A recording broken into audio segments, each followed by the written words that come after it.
ले सकते हो। और अगर आप मेंस क्लियर करते हो then you will get chance to admission in IIT and NIT, National Institute of India, जिसमें टेक्नोलॉजी, जिसमें आपको आईआईटी से थोड़ा नीचे लेवल माना जाता है। उसके बाद अपर लेवल जिसमें IIT, Indian institute of technology, जिसमें हर किसी का सपना होता है। और दूसरा तरीका होता है कि जैसे कि अगर कोई 12वीं के बाद एग्ज़ाम क्लियर नहीं कर पाता है और किसी प्राइवेट कॉलेज से या फिर गवर्नमेंट कॉलेज से इंजीनियरिंग कंप्लीट करता है और इसके बाद एक एग्ज़ाम होती है गेट, ग्रेजुएट एप्टीट्यूड टेस्ट। अगर आप उसको क्लियर करते हो then you will have lot of chance. इसमें क्या होता है, पहला तो आप डायरेक्ट एमटेक के लिए एडमिशन ले सकते हो एनआईटी में और आईआईटी में भी।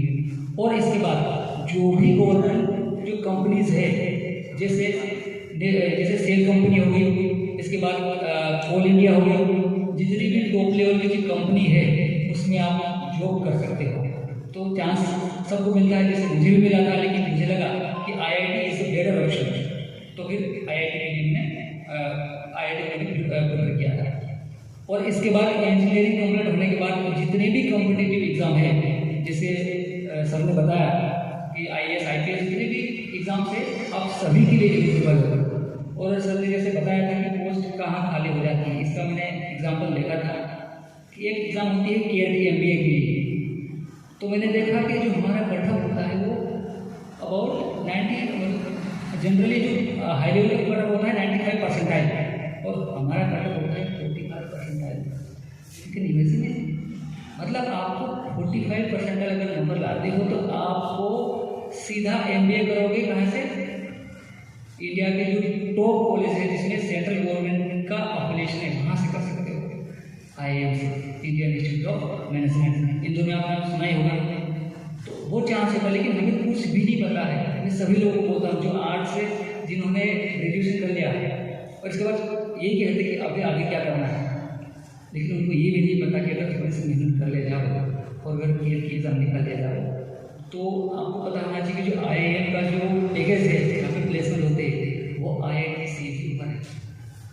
सोचने वाली बात है, लेकिन हमारा ध्यान वहाँ नहीं है। क्यों? क्योंकि हमको एक ही चीज़ सिखा दिया, लेकिन मैं भी चाहूँगा इसमें कि बस कॉम्पिटिटिव है, लेकिन हमारे पास बेस क्या है, हमारे अभी कुछ भी नहीं पता।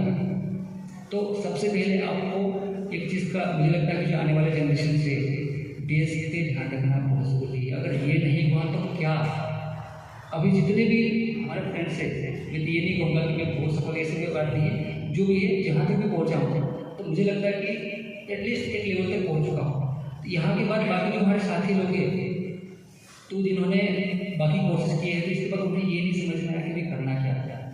तो इसलिए एक बैकअप प्लान जरूर होना चाहिए लाइफ में। जैसे बहुत सारी चीज़ें हैं, सर ने बोला, सर ने कहा था कि हम यहाँ पे जैसे 20% की है और वहाँ पे 80% की है। तो मुझे लगता है कि ये चीज़ काफ़ी हद तक सही भी है, लेकिन ये तारीफ तो नहीं होगी मेरी, लेकिन यहाँ से जाने वाले इंसान जब inter IIT competition there are 25 IITs in India, और जो बंगला से गया हुआ है जो बच्चा है वो पूरे आईआईटी में डिबेट कॉम्पिटिशन, वो भी इंग्लिश में होती है, उसको टॉप करता है। आई थिंक तो ये चीज़ें मुझे लगता है कि अगर किसी ने सोच लिया है, मोटिवेशन तो ज़्यादा नहीं देना चाहूँगा, लेकिन सोच लिया है तो I think that is very easy. और कुछ चीज़ें जो मुझे लगता है कि ज़्यादा इम्पोर्टेंट है इससे भी, वो ये है कि जैसे अभी मैं सीनियर इंजीनियर हूँ, वहाँ पर जो भी वर्क जैसे कंस्ट्रक्शन का काम है, रोड होगी, बिल्डिंग होगी, तो मैक्सिमम देखा 90%, जैसे मुझे जाना पड़ता है एमपी के अलावा बाकी जो आसपास के स्टेट से वहाँ पे, तो अपने समाज के होते हैं। मैं नहीं कहता कि बाकी समाज के नहीं होते, लेकिन मैक्सिमम होते हैं। और उनके साथ जो ट्रीटमेंट होता है, यानी कि जिस तरह से बिहेव होना चाहिए, वो बहुत ठीक नहीं होता है। जैसे आपको एक छोटा सा उदाहरण देना चाहूँगा कि जैसे किसको लग जाता है, जैसे काम करते हुए लग जाता है, तो मैं सीनियर इंजीनियर हूँ, वहाँ नहीं भी जाऊँ तो भी काम चल जाए, लेकिन मुझे अपना लोगों को देख कर मैं उनको जाकर खुद ही ट्रीटमेंट करता हूँ, ताकि उनको ये लगे कि हम उनसे अलग नहीं आए, हमसे हमारा उनसे कनेक्शन दिल का खून, हमारा कनेक्शन किसी सर से, यानी कि जो संस्था रहती है हर किस लेवल से वैसा कनेक्शन नहीं है। तो जो भी है, चाहे आप किसी भी फील्ड में हो, तो मैं चाहता हूँ कि जो कनेक्शन है हमारा वो बहुत अपना समझ होना चाहिए। किसी भी अगर ट्रीट कर रहे हो तो अपना अपने तरह से होना चाहिए। और जो मेन बात है कि सभी लोगों ने पूछा कि कैसे एग्ज़ाम कैसे क्लियर करते हैं, जो मेरे पॉइंट मुझे लगता है कि बहुत इंपॉर्टेंट है। पहला पॉइंट, अभी तो ऑफलाइन के अलावा ऑनलाइन चीज़ें आ गई।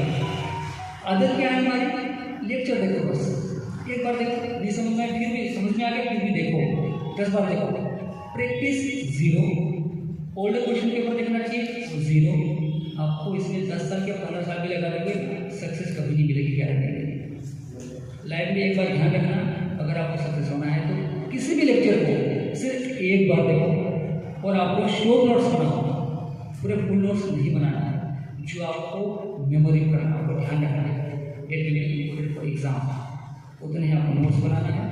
और लेक्चर कंप्लीट जैसे यूनिट हो गया, जैसे ट्रिग्नोमेट्री होती है ना, त्रिकोणमिति कहते हैं। मान लीजिए कि उस टॉपिक को पढ़ा है आपने, 5 पीछे 6 लेक्चर जो भी है, एक बार लेक्चर देखना है, साथ में शॉर्ट नोट्स बनाना है, बहुत important. That is I think you should more careful about it, है। तो आपको शॉर्ट नोट्स बनाना है और कंप्लीट होते ही सबसे पहला काम करना है आपका, एक बार रिविजन के बाद उसी टॉपिक के पुराने क्वेश्चन पेपर क्या पूछा है, अगर आपने उसको सोल्व कर लिया और अगर वो क्वेश्चन आपको बन रहे हैं तो समझो कि आपको किसी भी एग्जाम को, जो एग्जाम आने वाली है उसको क्वालिफाई या फिर हाई लेवल पोस्ट से कोई नहीं रोक सकता। ये चीज़ करना है, ठीक है, ये चीज़ पहला पॉइंट।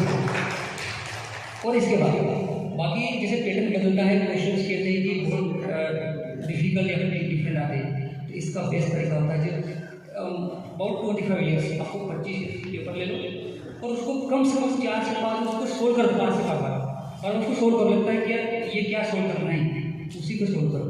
क्योंकि जो क्वेश्चन बनते हैं, चाहे आप हेड की बात करें, चाहे आप प्लेट कोई सी भी एग्जाम हो, जो कि इंट्रेंस एग्जाम होती है मोस्ट ऑफ, जिसमें कैलकुलेटिव पार्ट होता है, तो उसमें आपको ऑल क्वेश्चन पेपर की आपको कमांड होगी, तो समझो कि आप बिना जीत के लेके चलेंगे। इतना ही आपको ध्यान रखना है। और बाकी कहने के तो बहुत कुछ है, लेकिन मैं एक ही बात कहना चाहूँगा कि मैं उस समाज से आता हूँ, मैं उस समाज से आता हूँ जहाँ आज भी हमारा एकलव्य जब मध्याह्न भोजन होता है तो थाली लेके खड़ा रहता है। तो मैं कहना चाहूँगा कि जब हमारे समाज में कोई दिक्कत आती, प्रॉब्लम आती है, तो हम लोग ज्ञापन देते हैं, आवेदन देते हैं, किसको, तहसीलदार को, कलेक्टर के, एसपी, वॉटेवर। तो मैं ये कहना चाहता हूँ कि हम आवेदन देने वाले नहीं बनते।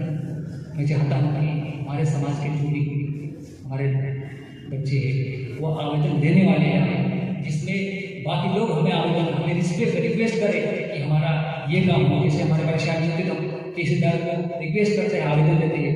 तो मैं चाहता हूँ कि हमारे समाज का बच्चा ऐसा हो कि जिसे दूसरे लोग आवेदन दें कि आपके थ्रू हमारा वर्क हो, आपके थ्रू CM तक, आपके थ्रू जो भी PM है, राष्ट्रपति, जहाँ तक अगर आवेदन पहुँचाना हो तो हमारा बच्चा पहुँचाए, ये चाहता हूँ। बस इतना ही कहना चाहूँगा। और again I will say thank you so much United service.